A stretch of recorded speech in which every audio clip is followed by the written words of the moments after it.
Il prossimo... Oh, ma guarda un po' chi c'è!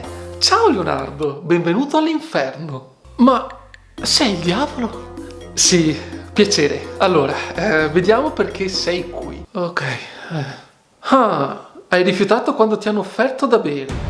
Hai mangiato il babà al posto del tiramisù. Hai messo il ghiaccio nella grappa.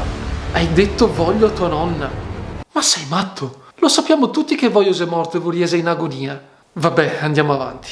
Hai detto che sboccio. Hai allungato la birra con l'acqua. Hai messo il ketchup sul baccalà mantecato. E vedo che ti è piaciuto lo spritz a Milano. Mi dispiace Leonardo, ma questo è troppo anche per me. Cioè qui non esiste un girone per te. Non esiste? Cosa vogliamo fare Leonardo? No Rovigo, no Rovigo, no Rovigo. Ti sento, sai, Ok che sono il diavolo, ma non sono così malvagio da mandarti a Rovigo.